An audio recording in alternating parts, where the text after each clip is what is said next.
অতীতের ফ্যাসিজমের চাইতে আগামীর ফ্যাসিজম হবে আরও ভয়াবহ। যার সর্বোচ্চ অভিজ্ঞতা হলো তিনি একটা গার্মেন্টস ফ্যাক্টরির এমডি। এখন ব্যাংকের উপর থাবা শুরু হয়েছে। বাংলাদেশ ব্যাংকের গভর্নরের পদটা এটা তো কোনো হেলাফেলার জিনিস না। ইনি কোনো সাধারণ মানুষ না, তিনি সেন্ট্রাল ব্যাংকের কাস্টোডিয়ান, অভিভাবক। তিনি ওখানে গিয়ে অপদস্থ হলেন। আগে তাকে কোনো কিছু বলাও হলো না, তাকে এবং তার অ্যাডভাইজারকে অপদস্থ করে বাংলাদেশ ব্যাংক থেকে বের করে দেওয়া হলো এবং সেখানে রাজনৈতিক অভ্যুত্থান হলো, কু হলো। একজন ঋণ খেলাফিকে মাত্র 3 মাস আগে রিশিডিউল করে 2% দিয়ে তাকে আবার ঋণ রিশিডিউল করে তাকে বানানো হলো বাংলাদেশ ব্যাংকের গভর্নর।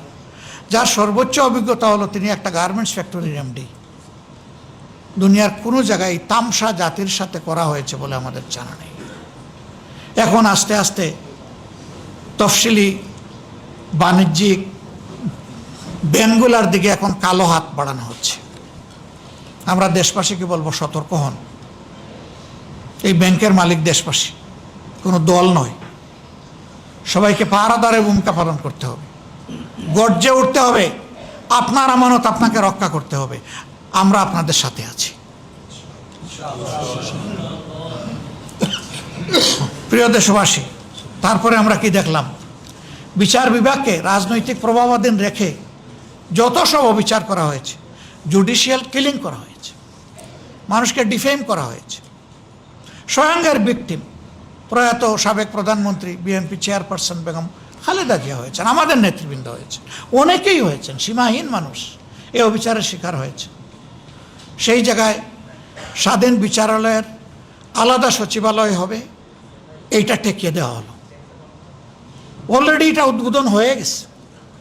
সাবেক প্রধান বিচারপতি ডক্টর সৈয়দ রিফাত আহমদ এটা উদ্বোধন করে গেছে, সেইটা ঠেকিয়ে দেওয়া হলো। তার মানে বিচারকে আর স্বাধীনভাবে চলতে দেওয়া হবে না। আগের সেই ফেসিবাদী কায়দায় এখন ডিকটেশনের আন্ডারে বিচার চালানো হবে। বিচারক বলবে, আপনি দাঁড়িয়ে যাবেন, আপনাকে আমি বসিয়ে দিব, আর মানুষ বুঝবে যে সুষ্ঠু বিচার হচ্ছে। এই বোঝাপড়ার মধ্য দিয়ে মানুষকে হত্যা করা হবে, যাবজ্জীবন শাস্তি দেওয়া হবে, বেইজ্জত করা হবে, সম্পদ লুণ্ঠন করা হবে, লুণ্ঠিত সম্পদকে লুণ্ঠনকারীর জন্য হালাল করে দেওয়া হবে। সেই বিচার তো চায় না। বরঞ্চ 24-এর মূল স্লোগান ছিল, উই ওয়ান্ট জাস্টিস। আমরা ন্যায় বিচার সর্বক্ষেত্রে চাই, বৈষম্য থেকে বের হতে চাই। সেই জায়গায় এটাকেও তারা জবাই করলেন। এরপরে উচ্চ আদালতের বিচারক নিয়োগ, সেখানে একটা নিরপেক্ষ বডি এটা করবে, সেই রকম অধ্যাদেশ জারি হলো, ঠেকাই দিলেন। এখানেও দলীয় প্রভাব।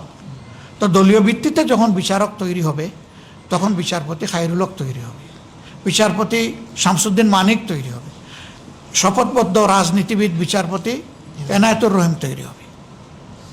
ওইটাই হলো দলীয় ভিত্তিতে বিচারক নিয়োগের কুফল।